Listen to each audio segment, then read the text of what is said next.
I believe it will be. I believe it will be more than last. Okay, good morning to everyone who's watching out there. He's not there yet. Joins, I'll be sure to check in on the weather down there. Oh, okay.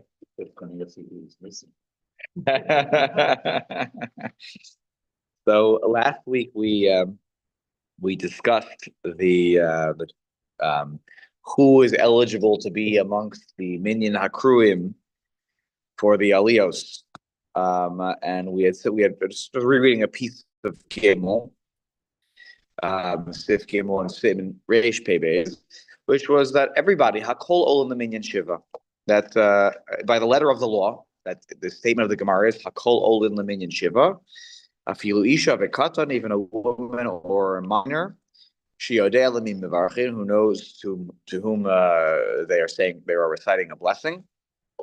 But the sages said that a woman should not read in the tzibur because of the kavod of the tzibur, the honor of the tzibur. So we didn't get to that last week, so we're going to talk about that more today. We did talk about we had a robust discussion last week about the topic about women receiving aliyot. We talked that through. So see last week's shir. You can log into last week's shir to see that discussion. Today I want to focus more on just a quick straw poll around the table. Have you ever seen a minor get an aliyah before? In a different shul? I know that we don't call up Galila, yeah, and we do that one in school also. Minor. School. Right. At the bar mitzvah, school. For the aliyah, for the galila and things like that, like taking out the Torah, psicha. Yeah. Okay. Good. So I have heard.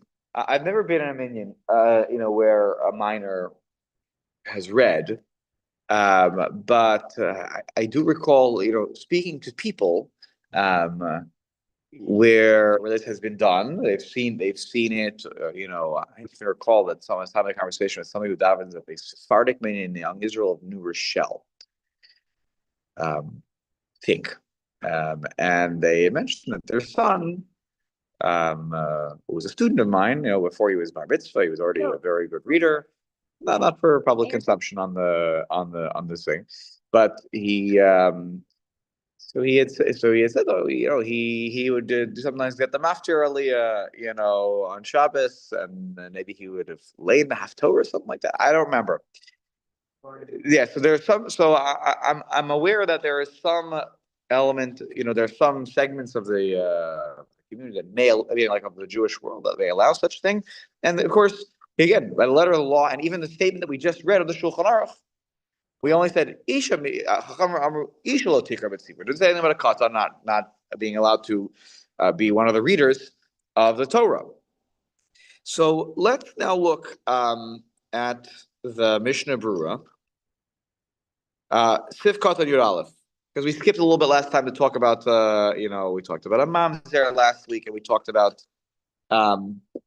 the situation of the Eved Kanani, who turns out his mother is actually Jewish, which means he is Jewish. So we talk about that. So let's take a look at Yud Aleph. Leminyan Shiva, we can call anybody up for the for the 7 aliyos that we read on Shabbos. So the count of 7. Okay, the count of 7 who receive aliyos, who receive an aliyah on Shabbos. That's the. What does that mean? That the statement means that anyone could be called up for an aliyah on Shabbos. Oh. Okay, for the 7 aliyos of Shabbos. But the Mishnah Berurah says, "V'lo leminyan shlosha." But for the weekday Torah readings or Shabbos Mincha, when you have 3 aliyos, then that's where we don't seem to call up a woman or a minor. And even according to the Ikar Hadin, that statement of it being extendable to others aside from bar mitzvah aged men and up, is only extendable when it's a minyan shiv, when there's a count of 7 aliyos, not the count of 3. Uva Ola Shabbos, which is a work that was written by Nachron, Kasav Od, he writes, Dehu adin leminyan arba'a, chamisha, shisha, Sheyesh b'Rosh Chodesh v'Yom Tov v'Yom HaKippurim. Gam Kain Ein Ola. This rule doesn't also doesn't extend to days when we have 4, 5, or 6 aliyos. Like Rosh Chodesh is 4, Yom Tov 5, Yom Kippur 6. So that rule of a minor or a woman only is extendable on Shabbos. Sif Katan Yud Beis, Vikatan, V'af im ein sham ela katan. Sorry, v'af im ein sham kohen ela katan. Let's say you're in a minyan. It's a small minyan, and it's only Leviim and Yisraelim, and there's Yair, who's a kohen katan. Right? He's a 10-year-old boy. You know when you make a bracha, who you make a bracha to? Yeah, sure. Okay, good. So you're eligible, and so he was the only kohen who's there. He's a kohen katan. So the question becomes: are we mechuyev to call up the Kohen Katan for Kohen on Shabbos? We know that there's minyan shlosha, minyan arba, chamisha, v'shisha. You don't, but a Kohen by right is required to receive, even if the Kohen wants to mocha on their kavod. They really can't. They have to take the first aliyah. If they're the only Kohen, but in the minyan, they have to take the aliyah. Now, what happens to the minor? So he says here, Kohen also. It seems like you have to, according to the Radvaz, you have to call him up. Why wouldn't you be there? Right. Probably if you're there, I probably would be there. But let's say the situation is you came to shul and I wasn't there. Right. I'm in the other minyan and there's someone there. Whatever. Right. Right. So you can have what you could do on a practical level is you could say, oh, hey, I hear there's a treat in the kitchen. There are Oreos in the kitchen. And you'll deal with the whole problem. But by the letter of law, you call him. Now, my extra comments, they point out, though, to be very, not that this needs to be said, but to be very clear, to count this minor for a minyan. Let's say you're a minyan of 10 with this child. No, then you're of a minyan. It's not that just because they can get an aliyah, it's a whole different. Getting an aliyah by the letter of the law is a different letter of the law chiyuv in terms of who's eligible than who makes up the minyan. If there is a minyan, now a lot of people become eligible for aliyos by the letter of the law. Okay. Okay. Now v'das hamagen Avram she'ein anu mechuyavim likros. Fine, you could call him up, but we're not obligated to. Normally, we are, as a community, the community is obligated to call up a Kohen first. Why? The mitzvah asay devikidashto, the positive mitzvah of sanctifying him, sanctifying the Kohen, which is often one of the ways it's observed is by calling the Kohen up for the first aliyah. Lo ne'amar al Kohen katan. It's not stated about a Kohen katan. The haksiv ki es la'echem elokecha hu makriv, because it says. In describing a Kohen in the Torah, it says, why do we have to give him the kavod? We have to sanctify him because he sacrifices the bread of Hashem. He brings forth, he does the korbanos for us. He does the service for us. Therefore, we have an obligation to sanctify the Kohen. Well, here's the problem though. The katan lav baravodahu. The katan is not eligible to do the service in the Beis Hamikdash. Therefore, the Magen Avraham says, Vikidashto doesn't apply to the Kohen Katan. So there's no obligation. And V'cheino hagin b'yameinu, K'she'ein b'veis HaKnesses Kohen, Shehu ben Yud Gimel Shana, that when there is no Kohen who's at least bar mitzvah age or higher, Horan Yisrael then Kom Kohen. Call a Yisrael in the place of a Kohen. Now I'm just going to take a 10-second diversion here.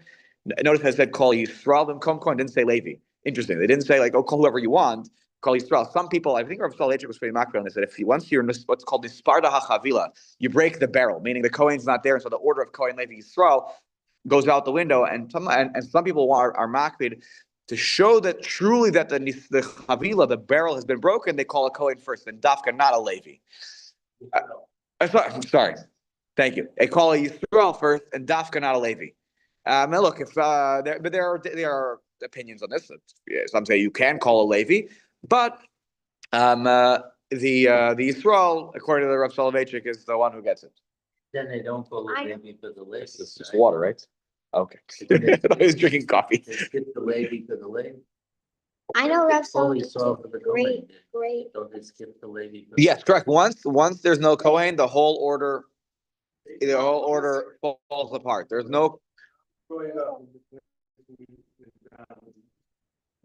There was no rabbi there, so they always start the lady before, Yeah, so some people are makbid to do that because they're still part of that same tribe, and that's why there are opinions on this one. That's why if you open up a siddur, I think art school, I daven more often with the art school in my life, and I know that it says there, if it says bimkom kohen, it is like Levi in parentheses. I think if I'm not mistaken, there in the siddur to call up a Levi, it's certainly fine. Any shul that does that calls up a Levi, or who particularly wants to call up a Levi is fine. Though really, there's no at that point there is no order.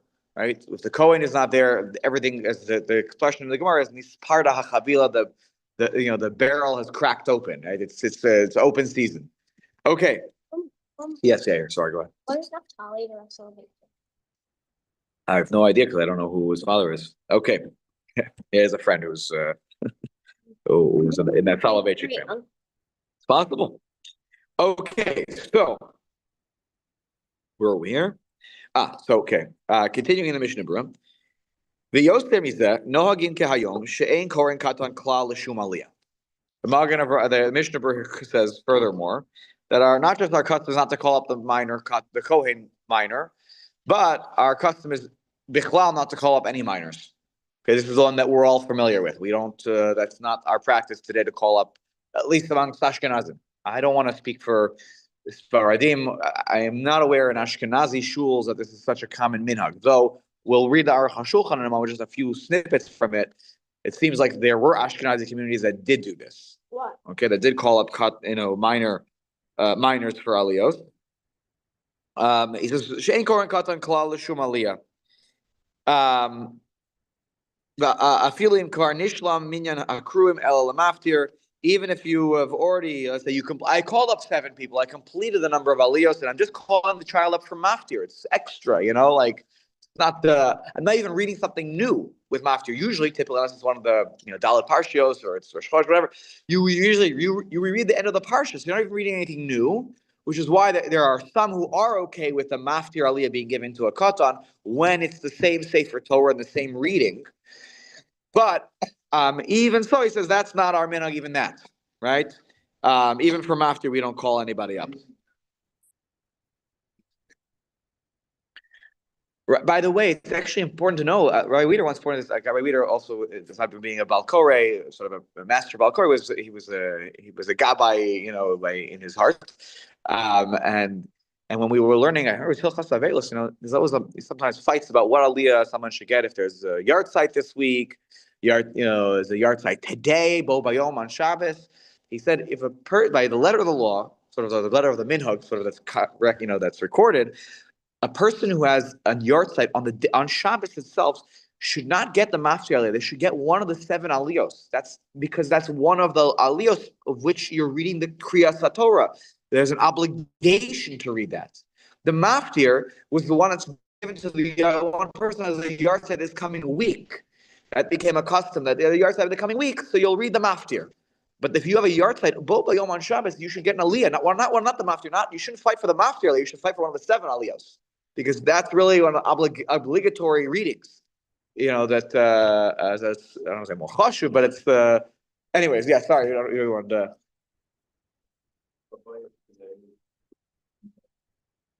Correct. Yes, I would say that Gabalos has evolved. That is for sure. There are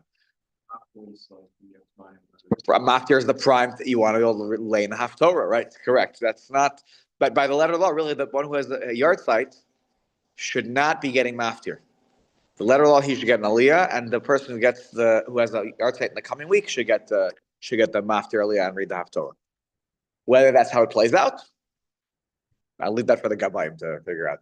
Yeah. Like on a Monday, Thursday. So if there's a Monday, Thursday yard site, the person who has the yard site should get the aliyah. If there's an off roof there or something else that I don't remember what gets priority, but certainly if the person has a yard site on Monday or Thursday, they should receive an aliyah. Right. That's even extra, but even just by letter of the law, there's a being called up to the Torah, that perhaps there's some quasi obligation that someone who has a yard site should get that. If it's a bo bayom, for sure. Yeah. Okay, let's continue in the Mishnah. Let's finish this comment here. Kostav Amagin Avram. Okay, now this is an important point, and it's important we're going to read this. Kostav Amagin Avram b'shem Mesechas Sofer. Mesechas Sofer, one of the minor tractates.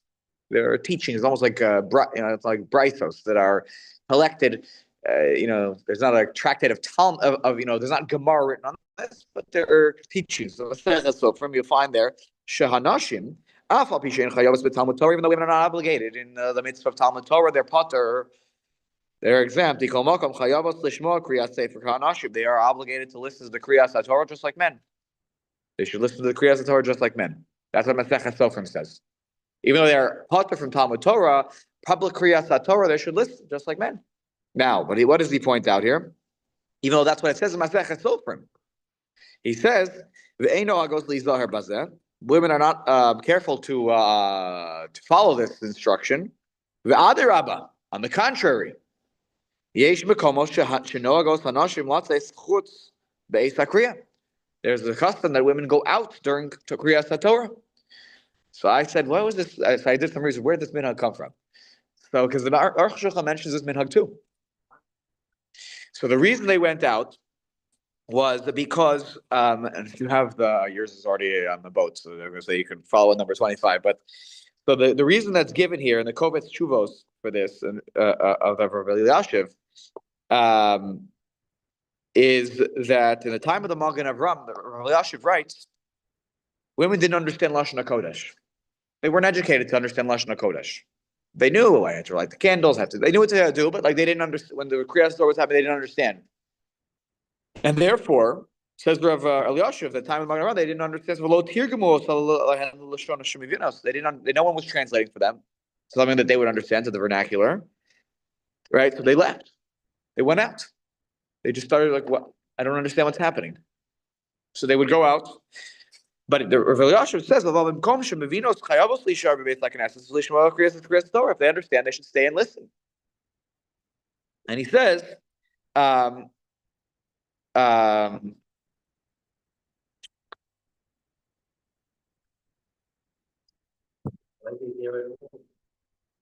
right. So hold on. There was another comment here on this one.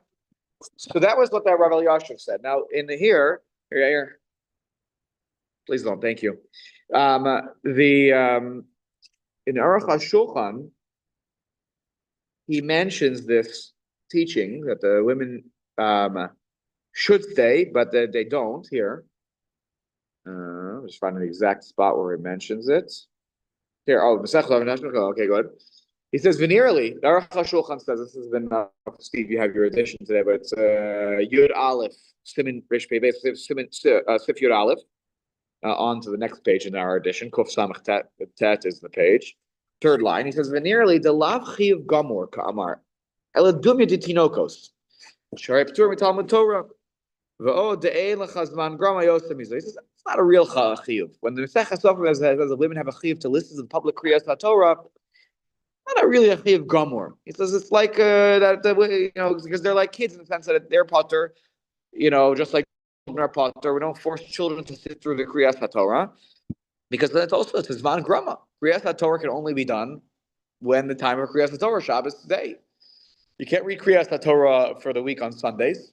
You can't read Kriyas HaTorah on Tuesdays. Monday and Thursday you can read 3 aliyos. You can't, it's a Zman Grama. And he says, this is the fifth line now, Steve, on page Kuf Samach Tet. Umasha Isha Ola Leminyan Shiva. So the women, but that's how he says women even by letter of law, technically in the Gemara could have gotten an aliyah. They could go and read the Torah. He says that's like the Tosfos already says that's like that the fact that they can make brachos on mitzvah seisha zangram. Women are potter from a mitzvah of yeshiva sasukah, but they can make the leisha basukah for Ashkenazim. The Sephardic women do not make the bracha on mitzvah seisha zangrama. Ashkenazi women do because Tosfos says it's fine. So he says, "Oh, Demairi bisman hamishna shelo kol haolim hayu mevarchim," or that the olim didn't make brachos, only the first and the last. So the women would go up, they would read, and they would sit down. Not that they would actually do that, but they would theoretically were able to do that. The brachos ena mishum Talmud Torah. Those brachos are not for Talmud Torah. The public kriyas Torah is the mitzvah of public kriyas Torah. So he says here, ve'ein lidamos lemitzvahs hakel. Hold on one second. I want to make sure I read this. We're reading the part that's very important for us to hear. He says it's not like hakel, where women and children are obligated every 7 years on the Chol Moed Sukkos to hear the king read the Kriyas HaTorah. That's different. He says the fact that Masech is over that every Shabbos women would be obligated to hear Kriyas HaTorah. He says it's a wonder. Al pi rov efshar lahen lishmoa. Ella hamasech sofrim omer al derech hamusar. He says that the Masech Sofrim is musar. It's not a real chiyuv. It's musar. They should listen to it. בזמן שהיו מתרגמים, שנכון לתרגם לפניהם ולפני התינוקות להשריש בליבם יראת השם ואהבתו יתברך. It's trying to say they should really be sitting in there so that they, especially if they can understand some of it, they should understand it because Torah reading is inspiring, rooted in your heart to create Yiras Hashem and Avas Hashem. But not that it says there's an actual real chiyuv for women to hear the Kriyas HaTorah the way that the men actually do. This is what the Aruch HaShulchan says. But again, the reason that that it seems to be, and it's somewhere else it says this too. Maybe it's in my extra comments here in the back on page 19. Where does he say this? Number 10. 10. 10. Number 10. 25. Right. So the other reason that's given in I don't know, I'm not familiar with the saver called Shelos Chuvas Hisorus Chuva. Not sure who wrote this, but he says that women, since women are paturos from Talmud Torah, by the letter of law, they're exempt from hearing Kriyas HaTorah in the public setting, and so if they're in shul on Shabbos morning because they came for davening, then if they're in the room where Kriyas Torah is happening, then they're obligated to hear it, so that there's not a bizayon to the Torah that they're walking out in the middle of Kriyas Torah, and therefore, because they don't understand, they're just sitting there, they're frustrated. Therefore, the custom became to leave before Kriyas Torah. He says started because to leave in the middle of Kriyas Torah is a bizayon to the Torah. So women started walking out before Kriyas Torah. This is where this custom that the Magen Avraham mentions comes from. This is what he says. Wherever this custom truly came from, they're the only ones who could read. They're not. Then they can't do it. If a woman is the only one who can read, they're not supposed to do it, but they're not obligated. They're not obligated to sit there and listen for whatever reason, then they shouldn't be allowed to read, right? If you have a minion and no one can read except for them. Right. Well, that's already dealt with the Isha Lo Tikar Tzibur, maybe they quote out Tzibur. Like that, it was already meaning nobody would have ever thought. That's why. By the way, last week we had such a robust discussion. You look at any of the Sfarim on Halacha, nobody talks about it because it wasn't like nobody was thinking like, oh, this is even something we should. What are we talking about? Yeah.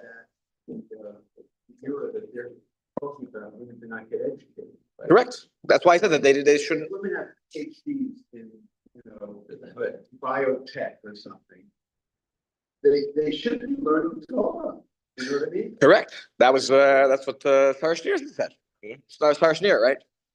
I mean, it's one thing if women aren't being educated at all. Okay, so they're not educated, and women are staying at home. They're not. That's the mahal of the cult of society. But the mahal of the cult of society is that women have to, attend all kinds of professional schools. Most professional schools today are mostly women. Right, and that's why. By the way, the Rav Elyashiv. Okay, this is not the modern Orthodox. This is Rav Elyashiv. Rav Elyashiv wrote in his sefer that if women do understand or they have access to the translation, they can understand. They are mechuyavos to sit in the shul and listen to Kriyas Torah. So Torah to say that women should, get a law degree, but to walk out, right? And not study Torah. Correct. No argument from me. Yeah. Yeah, I mean, like. Well, that was what was the custom. Nobody was telling them they had to leave the custom. He says the Rav Avram was just saying that the women were walking out, right? They no hagos lizarbas. They weren't being, they were. He says no hagos. The women were not, you know, being cautious for this custom. They were walking out. 19th century? 1700s, I think. Avram Gambiner, yeah. So he's quoting the second supplement. Which is from the time of Chazal. Yeah. I think it's time to look into this stuff. I mean, really, because half the brains of the Jewish people now are being trained. Yeah. Those brains are not being trained in code. No arguments for me. I mean, I'm with you. Look, whether we say that they're halachically, technically mechuyavos or pturos, I think that the importance of women being educated in Talmud Torah, you're not going to hear any arguments from me. They should be educated, As a person, by the way, who was involved with the design of shuls in the Haredi world. Right. And, they're very mocked that women are not seen. Right. They want women to be there. They want women to be there. Correct. So the structure of how you would give a woman in that situation, physically, when they're in a barrier somewhere behind a, two-way piece of glass or whatever we do to hide from them. Right. So obviously, if they would get on the beat, they'd be seen, right. And their big sneeze problem. Right. And by the way, I've spoken to it. No, I want the women to hear me, to see me, and right. Whatever Muslim did, they gotta get. And that's again. I think that the only thing just to bring it back to this, which is that nobody disagrees that if women understand Torah or have access to understanding it, just everyone has a chumash now today. Here, there's English on on the other side of the page. There's no reason that people can't follow along with Kriyas HaTorah in our day and age. And I think that, by the way, I would say that I don't think this is the minhag anymore of our, of our world. Correct. Women go to shul. They go to shul and they got educated 100%. So I think that I would say that things have changed as a result of the education of the Jewish community.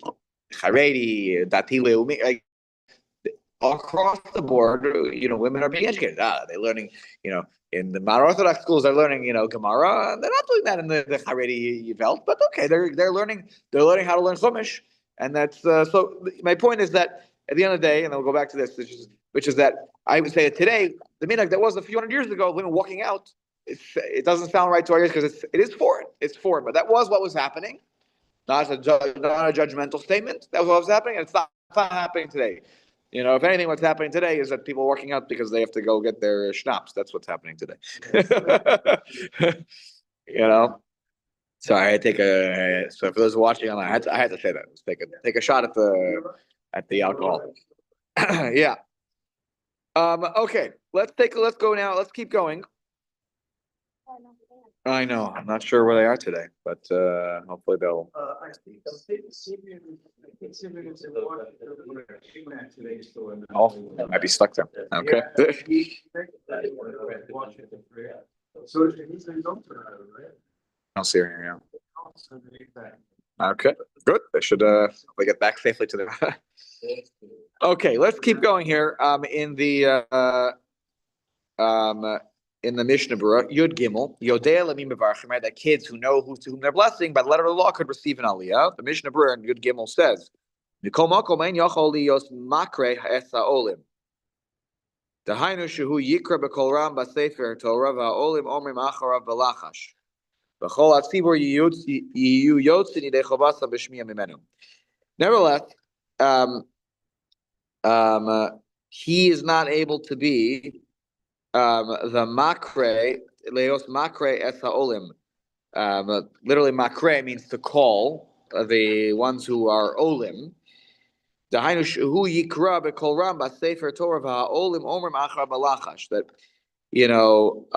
he'll read quietly from the Torah, and then the olim will repeat after Okay, v'chol hatzibur yotze yidei chovasan b'shmiya mimenu.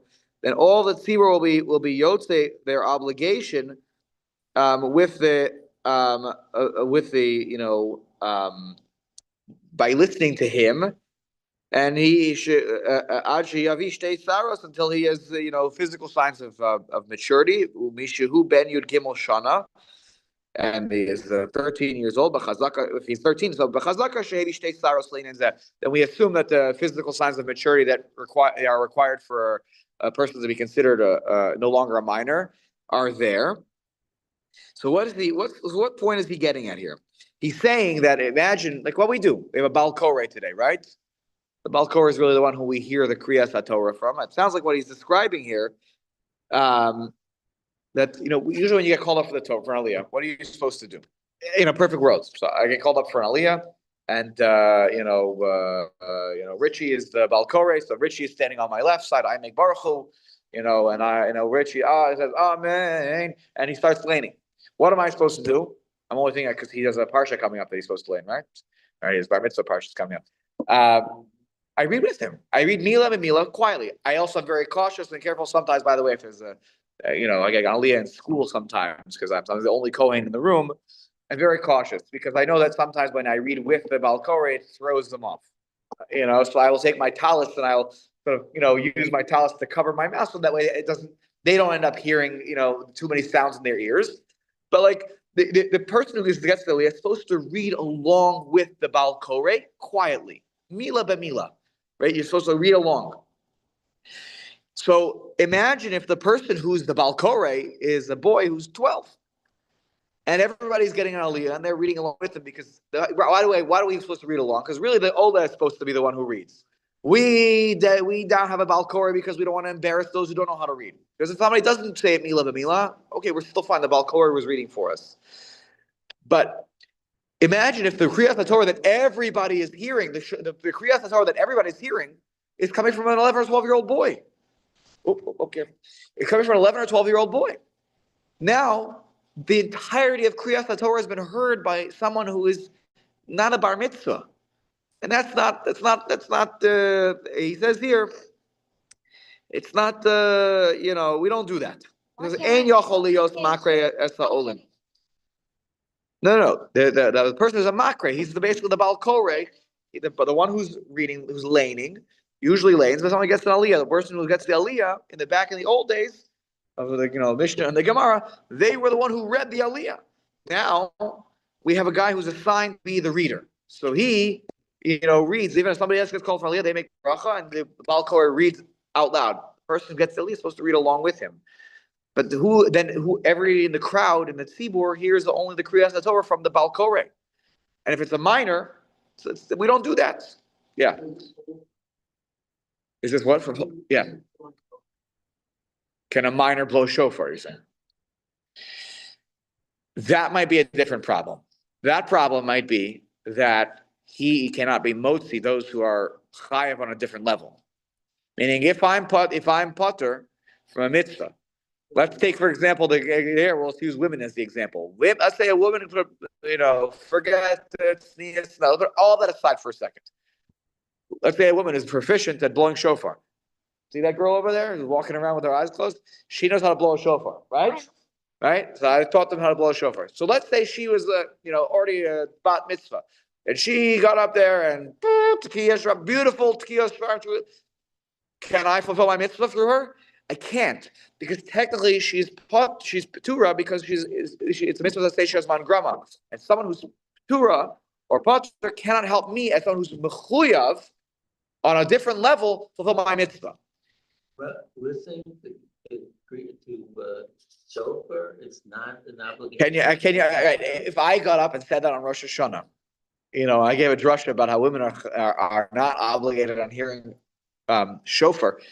People would be you have a look on their face like, how could I didn't have to hear the shofar. By the way, Baruch Hashem, people have the attitude like I'm never going to miss this mitzvah, even women. Because you get credit for the mitzvah, but by letter of the law, it's a positive time-bound mitzvah. It can only be done during the daytime on Rosh Hashanah, right? It sounds like crazy. It's black and white on the Shulchan Aruch. It's a mitzvah saseh shazman grama. It's not even an arguable point. But we don't treat it like that, which is great. I love that. No, we don't treat it like that. Stop.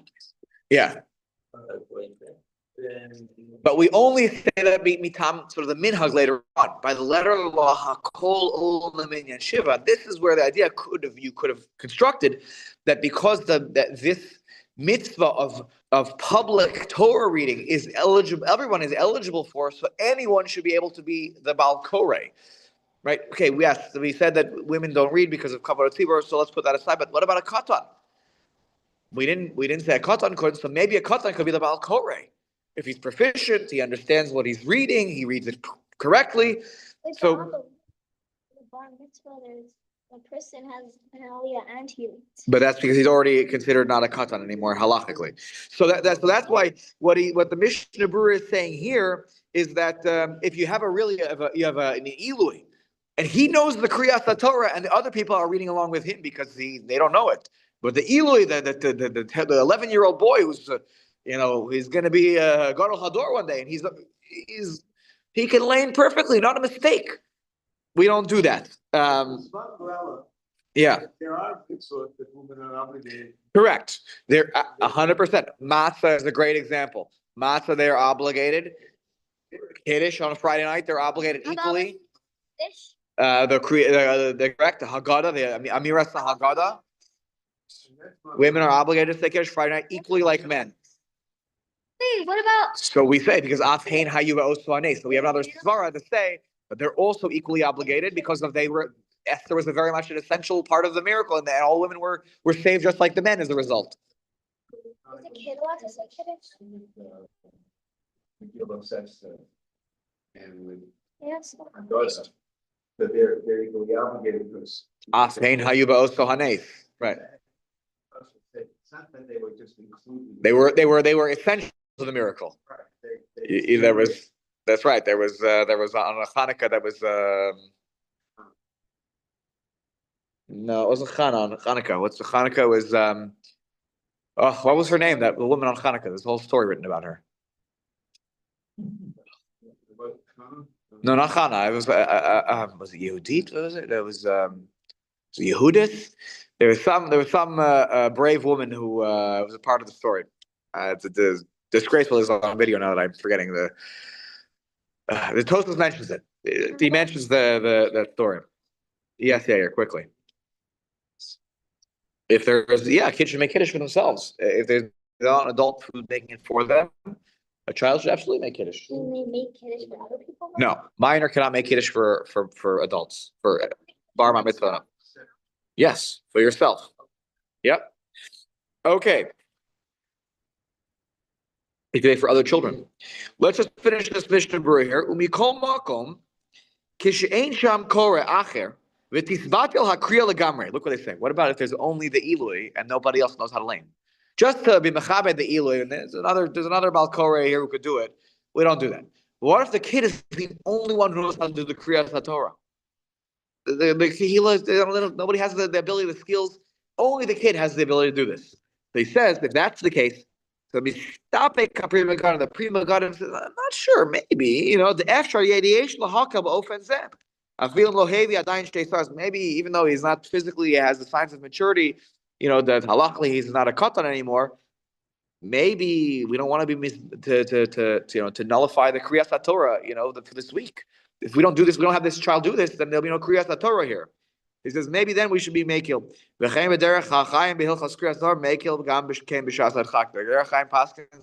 the kid is the only one who knows the Kriyas HaTorah, halacha l'maisa, he should be the one who lay the entire parsha. If no adult can. So you hold it in your back pocket if you ever need some, you're in some minion somewhere, and the only person who knows happens to be a kid. Okay, then the kid can lane for the tzibur. But that's an exception to the rule. The rule is that we don't allow a minor to do Kriyas HaTorah. Except for, I think there's one exception that's given to this one. What about in the back of an extra comment? What in mitzvah d'oraisa, like coming up next to Shabbos? What about Parshas Zachor? It's a mitzvah d'oraisa. It's a Kriyas HaTorah mida oraisa, right? She'ein somchen al chazaka, the Rabba Lomar, even that, by the way, for Zochar, we don't even rely on the chazaka of Higil Agil Yud Gimel Shana, that he's 13 years old, that he certainly has Vaday Shtei Sa'aros, has physical signs of maturity. We don't even rely on that, so he shouldn't really have like a child who kind of looks like, he's 13, but he's, didn't hit his growth spurt yet. You shouldn't have him read because we don't rely on the chazaka of Rabbah and the Gemara that 13 is enough of for the regular Kriyas Torah. We rely on such a chazaka, but not for Parshas Zachor, because it's a mitzvah aseh mita orais. Okay. Couple more interesting comments here, by the way. What about this? So, given what I just said, what if you have? Yes. Yes. Try to figure out when this is meeting. You're not sure in the morning. Okay. Oh, sorry. Yeah. Yeah, I'm Robert Fry. Oh, hi, Robert. Yeah, and Yeah. from Young Israel. Wait. Oh, fantastic. Okay. Yes. So someone gave you a number, but it must be the wrong number, and I also left a message at the shul. Oh no. Okay. So how can is there WhatsApp? Yeah, I can add you after this year. Yeah, come take a seat. Yeah, join us. But I'm also starting. Okay. So usually it's like 7:45. Yes. So it's 7:45. Yeah. Okay. Just every Sunday. Yeah, but afterwards I'll come find you and I'll I'll get your be number. back. No Right. problem. Thank you. Okay. Sorry, Robert. Okay. Can I say something about Yehudi? I just looked it up. It's Yeah. exactly almost the same story as it is with Deborah. Correct. She lures somebody in and yeah. Correct. But it wasn't, it was included with Hanukkah thing, but this happened, it was the Assyrian general. Okay. It was during a siege of a smaller city by the Assyrians, and the elders wanted to surrender, and she went out to tell him and got him drunk and killed him. Right. Correct. It's So a that- similar but story. It has nothing to do with the Hashmonai, Right. Oh, really? even though they made her a big heroine. Right. That's why she's been lost during present Hanukkah time. It became a big deal in Hanukkah during the Middle Ages. Right. But as part of a different story that sounded similar, but it's not part of the Hashmonaim. Interesting. That's what you. You're right. That's why it's not a story we don't so familiar with. So 2 more comments I want to make here. Thanks for sharing that. That's interesting. So 2 more comments. Rav Moshe was asked a question, Rav Moshe Feinstein, about what I just told you. What if it's Parsha Zachor and it's a bar mitzvah? The bar mitzvah boy laying the entire Parsha. And, he wants to learn how the maftir aliyah too. So what do you mean it's Zachor? Like, I want to learn Zachor. Like, so Rav Moshe writes, She'im al yedei kach shelo yikra yigram tsar lenar habar mitzvah lenishpachto. It's going to cause like the kid's going to be disappointed. The family is going to be upset and they're going to be disappointed. Why couldn't my kid learn Parsha Zachor? Like, what's wrong? Why can't? If you want to be lenient, says Rav Moshe, fine. It's going to cause tsar to the child. Rav Moshe always Yes. says With Parshas Zachor,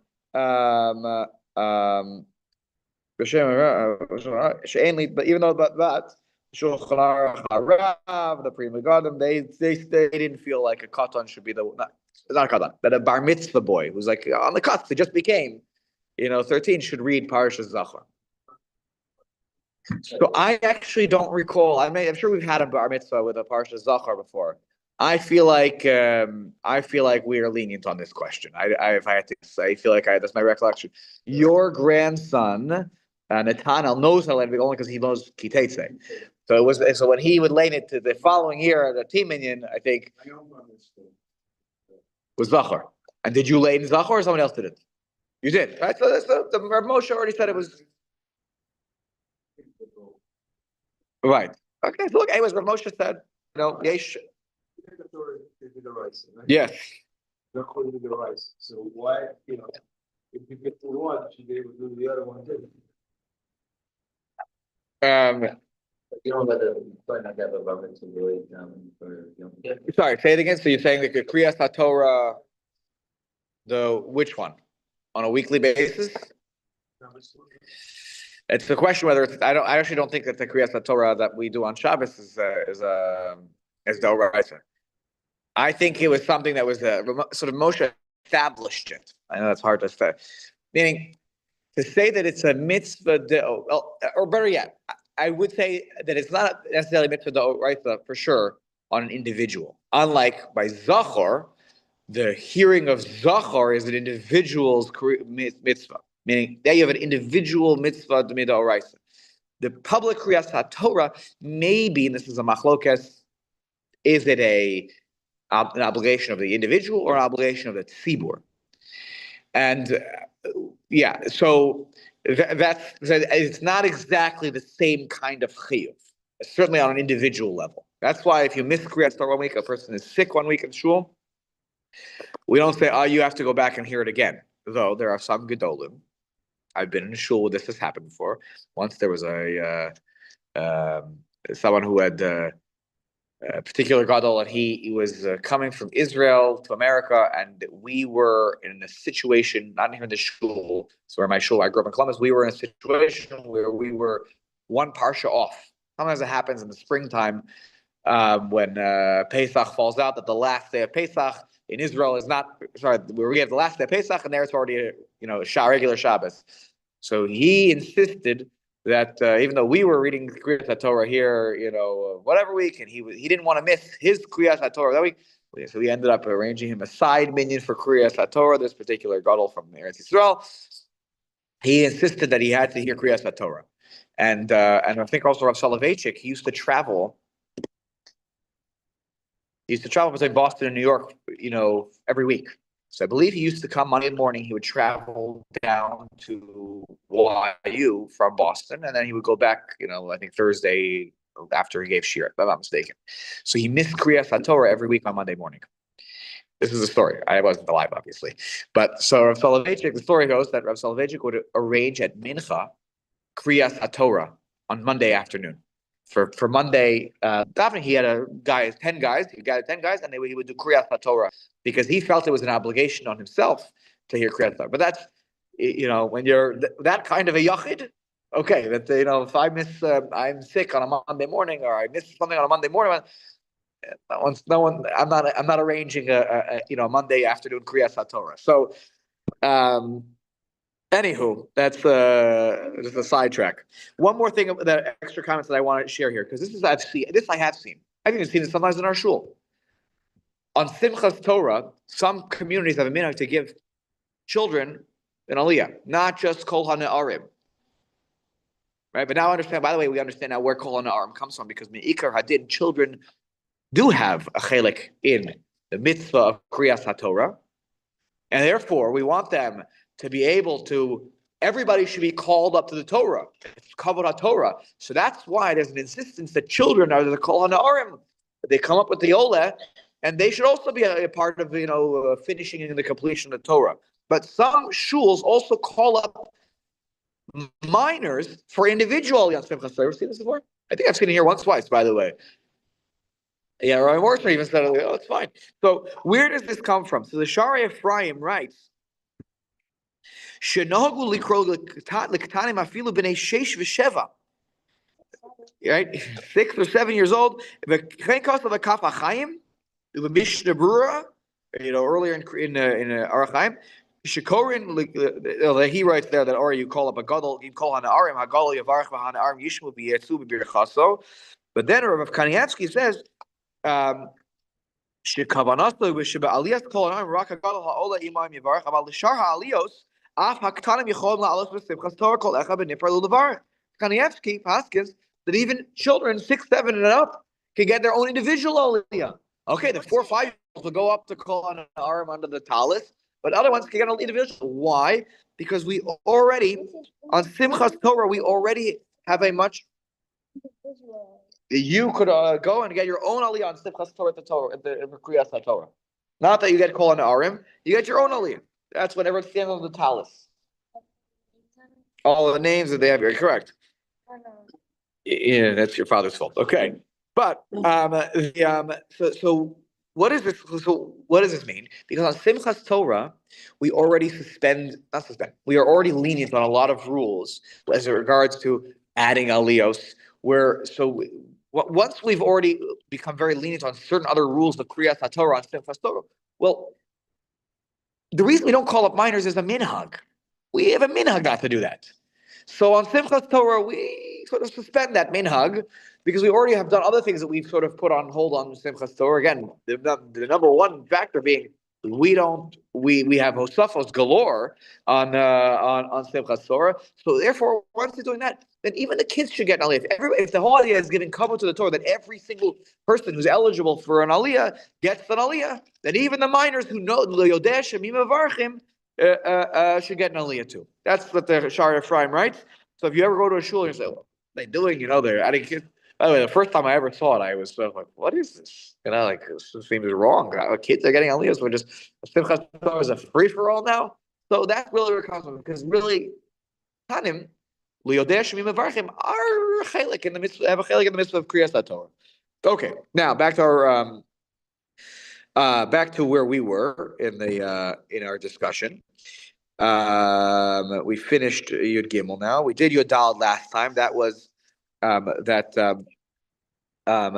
all the crewim of the 7 could be women or children, but or even a majority of them. So the Mishnah Berurah. Now Tez Zayin. So let's skip over to Tez Zayin. This was we did Tez Zayin. This was where we said Asr Likros Barosh Megule. So this was interesting. You're not allowed to read with an uncovered head. What does he say here? Hainu afilu hu katan. Even if he is a minor, the minor also can't have the. So you can explain, what does it mean? V'chein katan shehu pocheach. Katan, and what is the pocheach? He describes what is pocheach. He says a katan who is, sometimes the younger children don't always dress the way that the adults do. We see that even in our shul, right? That they're not dressed as fancy or as kavadik as the adults. The hainu shebegadav kruim, and they wear ripped clothing. Uzro sav uchsefav megulim. Their arms or their shoulders are exposed as a result of whatever they're wearing or the hairs that they have. By the way, I don't know if this is because of the style. I don't want to it's the style points that we're ripped, whatever. That's the modern day mishugas of ripping clothing and paying more for it. But yeah, sorry. Here, let me. The word pocheach here. Do you have a translation in there, Steve, of the word pocheach? I looked this up also in the. No. Here. Hold on, I'm finding here. From the word pachot. I don't think so. Here. Ragged. That's what it means. Yes. What's rag? It's like torn up, like wearing ragged clothing, right? So, Katan Shupochech is wearing ragged clothing. Again, I don't think it's a style. I bet you it was because they wore hand-me-downs, and hand-me-downs. They didn't have money, and they had hand-me-downs. Why am I going to buy a new one? You're gonna be outgrowing this in 2 months from now. So they would wear a ragged hand-me-down. It's not a critique on the children. Why am I going to buy a new piece of clothing in 3 months? You're not going to fit into it. So, he wore whatever hand-me-down from the 3 brothers and 2 cousins ago. So utterly cross the Torah. So if they're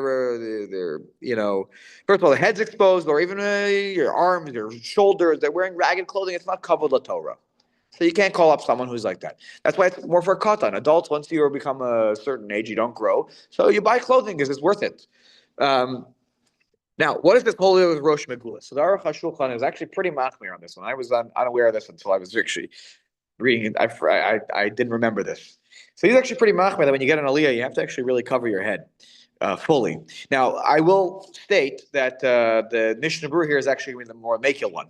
Okay, so the Aruch HaShulchan, this is in on Kuf Samach Ches, Steve, and it's in Yud towards the. Reish Pei Bet, it's Sif Yud, and it's on page Kuf Samach Chet, and it's like, you have different. Oh, sorry, it looks like the other similar one. Okay, so it's Yud. It's towards the end of the comment. It's in my edition, it's like 8 lines from the end of Yud. So I don't know how much of it. It says after the cross the Rosh Megula, Kolomar im lo bekisui gamor. You need a full covering of your head. Afilu yesh lo kisui kal, even like a kisui kal, like I would say a kippah, like I'm wearing, we're all wearing. That's why a kisui kal. It covers part of my head. Doesn't you can't it's not covering my entirety of my head. Himo b'tefila tzarich okova o talis al rosho. Like by tefillah, where we insist that you have a hat or you have a talis over your head during tefillah, during Shemona Esrei. Now, we know that many, don't do this. But I went to go look. He sends you to Simon Sadi Aleph Siv Vav, where it talks about like during Shemona Esrei, during Tefillah, you're supposed to cover your head. And there, the Aruch HaShulchan already, or the Mishnah Brewer over there writes that it depends a little bit on the minhag hamakom, right? Some shuls, it's the minhag is to cover your head during Shemona Esrei, so then everybody should do that. If you shouldn't be you should respect the tradition of the place. But some places that they're not insistent on it. It depends on, would you walk this way in the public space? The Aruch HaShulchan, if you go outside, he writes in Sadi Aleph, he writes, if you go outside, would you cover your head, on the streets, without coveting? And the answer is yes. Then it's not coveting to go up to the Kriyas Torah or daven like that. And if that's the svara, the Mishnah Berurah says, would you go up to a gadol? Would you go up to the president of the United States? Would you go up to this official? Would you go up to a gadol? Would you go up to a Rav Shechter? A gadol. Would you go up to him and you would not have a covered head? If the answer is yes, the Mishnah Berurah writes the svara. The answer is yes, then okay. Then that's, as long as you're showing respect to Kodesh Baruch Hu and to the Torah the way you would show respect to anybody else, that's fine. But if you would go to it with a covered head on the street, or you would go a covered head, to meet with a gadol, then you should wear a covered head when you get a kriyas when you go to kriyas Torah. No, he says a kisui gamor, more than that. So that's why I don't want to start saying like, if you didn't ever covered your head for a kriyas Torah aliyah that you got before. The Mishnah Berurah says it depends on the lefi minhag hamakom. That's what he says. Yeah. Is there an issue of Torah? If you're like putting the towels over your head and you kind of like look a little more from Right. it's not the minhag hamakom to do it. Right. However, I think I said this last week. Yeah. Rough time. He told me, get up for a movie, put the towels over your head. Right. He told me, It's a Ramah, right? not like that. Right. So it would be, I guess it'd be inappropriate for someone who's not the rabbi to cover his head when the rabbi doesn't cover his head. And he says. I suppose.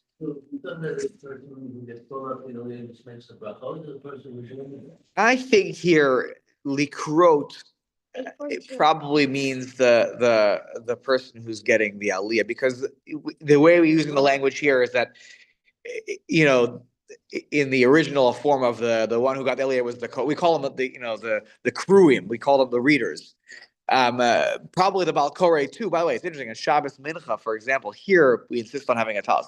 The shul I grew up in, and many shuls, no talis. You take the bendel, you kiss the makom, and you do the aliyah. There's obviously no talis, but in the shul where I grew up, we insisted, that the Balkore wore a talis, right? That the comfort for the Torah, that the one who's reading. So there, maybe what you're saying is the differentiation that the one who's the reader of the words of the Torah, but by that svara though, everyone should wear a talis because you're really supposed to read along with the Balkore. Yeah, let's talk about our shul. Yeah. Yeah. He recommended for people, right, that they keep their heads, they keep the towels over their head. Right. He said there's nothing like taking the towels, pulling over your head, and then being here, right? Being only here. He recommended it for the focus, Right. He said you shut out the whole world and you're done. That was his Muslim. Yeah. So, from the Shulchan Aruch. I mean, the svara is not in there, but like that's I don't know if that became a prevailing minhag here though.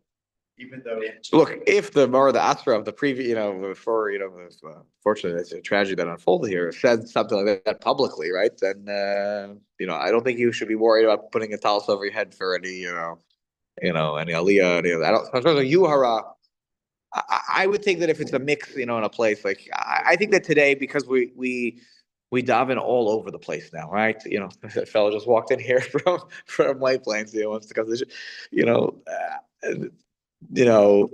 we mix so much. There's a mix of minhagim now all over the place. I think that there's not an issue in my humble opinion of you are rough. Somebody wants to cover their head with a talus. Look who's the Mr. From now. I don't think that people are thinking that no, I don't think so. I don't think so. I don't Me neither. I don't think so either. yeah, well, thanks for the pop. Sorry. Wish Ricky would hear this, I remember Ricky used to really listen to Rabbi Rubenstein and. Yeah. He wears the towels over his head a lot. Yeah. Yeah. And like everyone does what they do. Who's My Ricky? my father was not Who's one who did that. And Who's like Ricky? he's one of the gabbai I met the early minion. Yeah. Anywho, and I need to finish now Yeah, before the blizzard hits. So just want to finish one last thing of this, and then make sure we're done with Sid Gimel, so we could go on to Dalit next week. No, we did that. We finished that. Okay. Or not. And we talked about last week that the last part of this was that it's mutter to call up people who are not Talmidei Chachamim, but are honored guests or whatever for an aliyah. They're an ashir, a nichbad, or whatever, because that actually shows kavod to the Torah.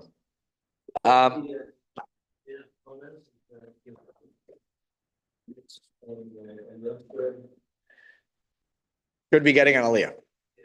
Absolutely, it's a minhag that we don't.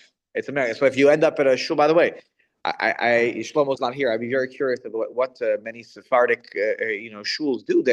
Because again, this one person who shared this maybe was a student at Westchester Day School. His father was Saradi. He did get called up, and he said, "Oh, my son lanes the Torah all the time." On Magid David, they do this. That a minor will get the maftir aliyah. And then, yeah, I think that is more of a custom in Sephardic community, but I don't really know that with any certainty. Yeah, here they're davening next door. So it's gonna bother them. Thank you.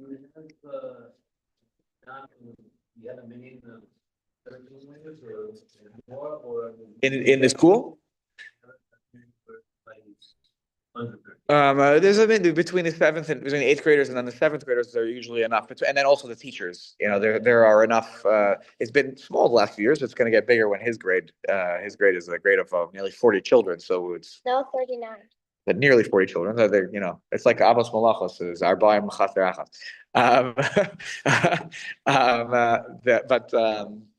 Yeah. So but we would, but if there's not, if we don't have a minion. I say there's a trip one day, so everyone's here. They go to Washington, the eighth graders. So we end up, unless we call in some parents to be reinforcements that day, then we daven without we wouldn't do Kriyas HaTorah. But we do. I'll tell you, we are lenient that kids do Galila. I'm telling the kids that non-bar mitzvah will do Galila to take out the Torah, right? To Sefer Torah. One kid actually interestingly asked me. He said, "Can a child who's not bar mitzvah be the gabbai?" And I paused and I said, let me think about it. I'll get back to you. I don't think I got back to him on it. Because I didn't know what to say really. I was like, first of all, I thought it was I should turn that. Correct. So